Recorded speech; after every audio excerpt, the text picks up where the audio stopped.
안녕하세요. 노후반전입니다. 오늘 여러분께 정말 중요한 이야기 하나 전해드리려고 합니다.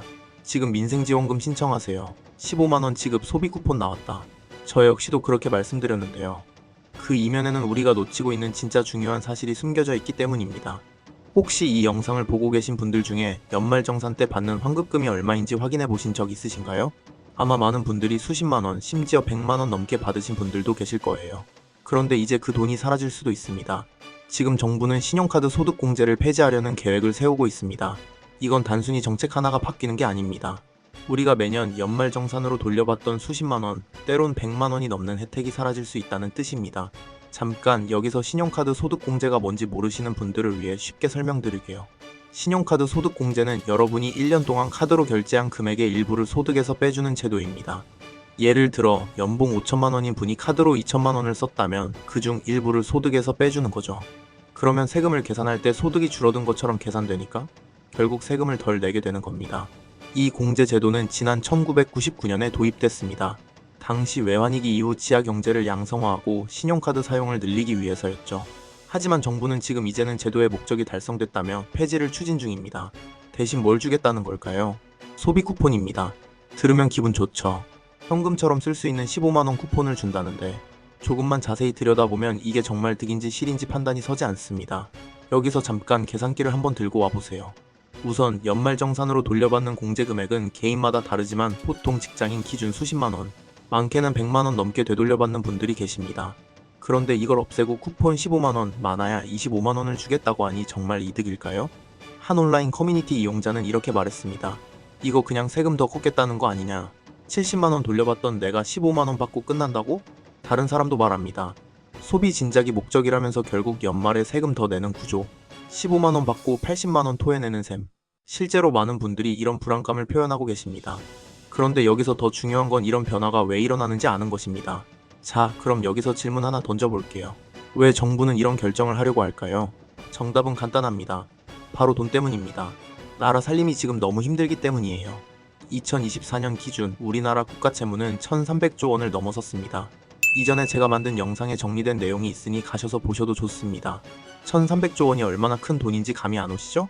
우리나라 1년 예산이 대략 600조 원 정도인데 그것의 2배가 넘는 빚이 있다는 뜻입니다. 2020년에 약 846조 원이었던 국가채무는 불과 4년 만에 무려 450조 원 이상 늘어났습니다. 코로나19 때문에 정부가 돈을 많이 풀었거든요. 재난지원금, 고용유지지원금, 소상공인 지원금 등등 말이죠. 그때는 어쩔 수 없었습니다. 하지만 이제 그 빚을 갚아야 할 때가 온 거죠. GDP 대비 국가채무 비율도 49.1%에 달합니다. 이게 무슨 의미냐면 우리나라가 1년 동안 만들어내는 모든 가치의 절반 정도를 빚으로 지고 있다는 뜻입니다. 이대로면 머지않아 50% 돌파도 확실시된다는 게 전문가들의 공통된 의견입니다. 그럼 이런 빚은 어떻게 갚을까요? 방법은 두 가지밖에 없습니다. 세금을 올리거나 세제 혜택을 줄이는 수밖에 없습니다. 그래서 이번에 카드 소득 공제를 없애고 소비 쿠폰으로 대체하겠다는 겁니다. 아, 그럼 정부도 어쩔 수 없네요 라고 생각하실 수도 있습니다. 하지만 여기서 중요한 건 소비 쿠폰이 정말로 실효성이 있느냐는 겁니다. 정부는 올해 2차 추경을 통해 약 13조 원의 예산을 확보했습니다. 1인당 15만원에서 최대 55만원까지 지급한다고 발표했습니다. 그런데 문제는 이 쿠폰이 모든 곳에서 자유롭게 쓸 수 있는 게 아니라는 겁니다.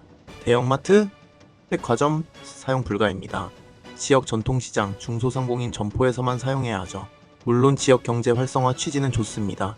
하지만 실제로 우리가 생활하면서 전통시장만 이용하시나요? 마트도 가시고 백화점도 가시고 온라인 쇼핑도 하시잖아요.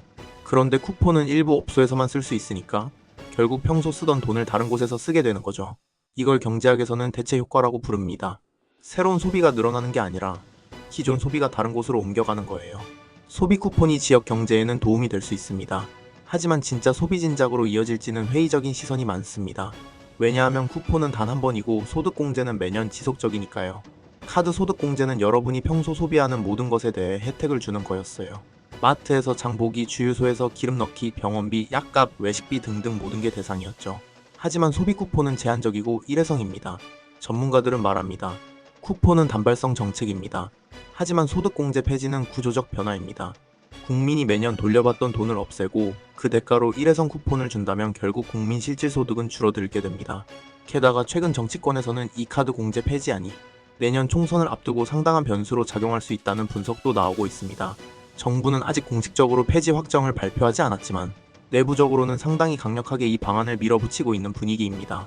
실제로 기획재 정부는 카드 공제를 없애고 쿠폰 등 직접 지원 방식이 효율적이라는 입장을 여러 차례 반복하고 있습니다. 여기서 효율적이라는 말이 중요한데요. 정부 입장에서는 효율적일 수 있어도 국민 입장에서는 손해일 수 있다는 뜻입니다. 또 조용히 함께 추진되는 게 있습니다. 바로 세제 특례 72개를 손보는 계획입니다. 일몰 또는 감액 대상인데요. 이 말은 앞으로 세금 감면 혜택 받기 더 어려워진다는 뜻입니다. 예를 들어 월세 세액 공제, 교육비 공제, 의료비 공제 등도 줄어들 가능성이 있습니다. 결국 국민 입장에선 공제 혜택은 줄고 받을 수 있는 직접 지원은 제한적이며 세금은 더 낼 가능성이 높아지는 거죠. 이게 바로 조용한 증세라고 불리는 이유입니다. 세율을 직접 올리지는 않지만 각종 혜택을 줄여서 실질적으로 세금 부담을 늘리는 거예요. 한 가지 더 말씀드릴게요. 나는 평소 카드 많이 안 쓰니까 상관없다고 생각하셨다면 한 번만 다시 따져보세요. 소득 4천만원 이상 직장인 중 70%가 연말정산에서 평균 60만원 이상 환급을 받고 있고 그중 카드 공제가 차지하는 비중이 30%가 넘습니다. 즉 카드 공제만으로도 연간 18만원 이상의 혜택을 받고 계신 분들이 대부분이라는 뜻입니다. 그런데 이 혜택을 없애고 소비 쿠폰 15만원 준다고 하면 결과는 뻔합니다. 마이너스입니다. 더군다나 소비 쿠폰은 사용처가 제한적이니까 실제 효용은 더 떨어지죠. 이건 사실상 조용한 증세입니다. 정부가 세금을 직접 올리진 않지만 혜택을 줄여서 실질적으로 걷는 돈을 늘리는 거죠. 뉴스에선 소비 쿠폰 지급이라는 말만 나오지만 뒤에서는 소득 공제가 사라지고 세금 부담은 늘고 있습니다. 그런데 여기서 더 큰 문제는 이런 변화가 투명하게 공개되지 않는다는 겁니다. 정부는 소비 쿠폰 지급이라는 긍정적인 소식만 크게 홍보하고 카드 공제 폐지 같은 불리한 소식은 조용히 추진하고 있어요. 이게 바로 정보 비대칭이라고 하는 건데요. 정부는 모든 정보를 알고 있지만 국민은 일부 정보만 알고 있는 상황입니다. 그래서 우리가 더 적극적으로 정보를 찾아보고 따져봐야 하는 거죠. 또 한 가지 주목할 점은 이런 정책 변화가 계층별로 다른 영향을 미친다는 겁니다. 소득이 높은 분들은 카드 사용액도 많고 따라서 카드 공제 혜택도 더 많이 받으셨을 거예요. 반면 소득이 낮은 분들은 카드 사용액이 적어서 공제 혜택도 상대적으로 적었죠. 그런데 소비 쿠폰은 모든 사람에게 동일한 금액을 지급합니다. 이렇게 보면 저소득층에게는 유리하고 고소득층에게는 불리한 정책처럼 보일 수 있어요. 하지만 여기서 놓치는 게 있습니다. 소득이 낮은 분들도 카드는 쓰시거든요. 생활비, 공과금, 의료비 등 필수 지출들 말이죠. 그리고 이런 분들에게 연말정산 환급금은 정말 소중한 돈이에요. 그런데 이 혜택이 사라지면 결국 모든 계층이 피해를 보게 되는 거죠. 우리가 아무 말도 하지 않으면 이 조용한 증세는 계속됩니다. 정부는 재정 건전성을 위해 어쩔 수 없다고 하지만 정말 다른 방법은 없을까요? 예를 들어 불필요한 예산 지출을 줄이거나 세금 징수 체계를 개선하거나 지하 경제를 양성화하는 등의 방법 말이죠. 하지만 이런 방법들은 시간이 오래 걸리고 정치적 부담도 큽니다. 그래서 정부는 상대적으로 저항이 적은 방법을 선택하는 거예요. 국민들이 잘 모르는 사이에 혜택을 줄이는 방법 말이죠. 그렇다면 우리는 어떻게 해야 할까요? 첫째, 정확한 정보를 파악해야 합니다. 내가 연말정산에서 얼마나 환급받는지, 그 중에서 카드 공제가 차지하는 비중이 얼마나 되는지 확인해보세요. 둘째, 소비 쿠폰의 실제 효용을 따져봐야 합니다. 15만원 쿠폰을 받는다고 해서 무조건 좋은 게 아니에요.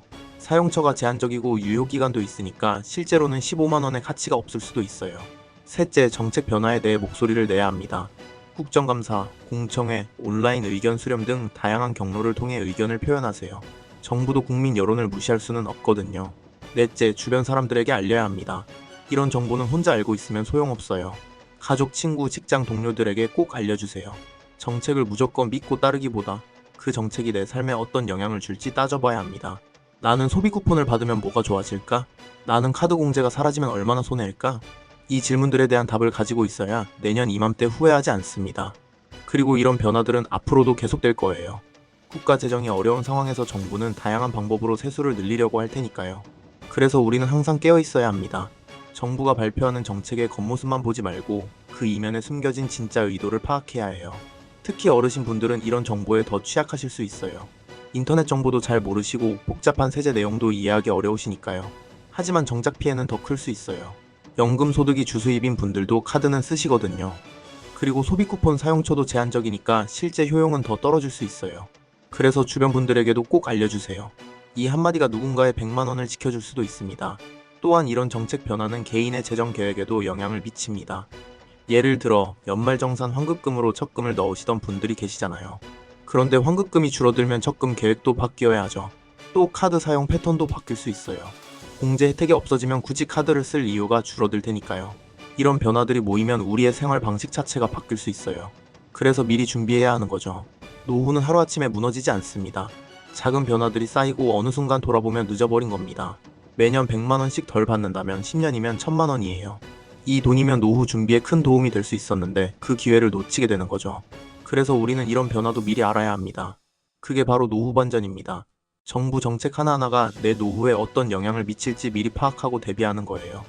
예를 들어 카드 공제가 사라진다면 다른 공제 항목을 더 적극적으로 활용해야겠죠. 의료비 공제, 교육비 공제, 기부금 공제 등 말이에요. 또 소비 패턴도 바꿔야 할 수도 있어요. 현금 사용을 늘리거나 체크카드 사용을 늘리는 것도 방법이 될 수 있어요. 하지만 가장 중요한 건 정확한 정보를 바탕으로 합리적인 판단을 하는 거예요. 정부가 발표하는 정책을 무조건 좋다, 나쁘다로 판단하지 말고 내 상황에 맞는지 따져봐야 해요. 그리고 변화에 적응할 준비도 해야 하고요. 여러분의 삶이 더 나아지길 바라며 앞으로도 꼭 필요한 정보로 찾아오겠습니다. 오늘 영상이 도움이 되셨다면 이 채널 구독 꼭 눌러주세요. 그리고 궁금하신 게 있으시면 댓글로 남겨주시면 답변 드리겠습니다. 노후의 반전은 정보에서 시작됩니다. 감사합니다.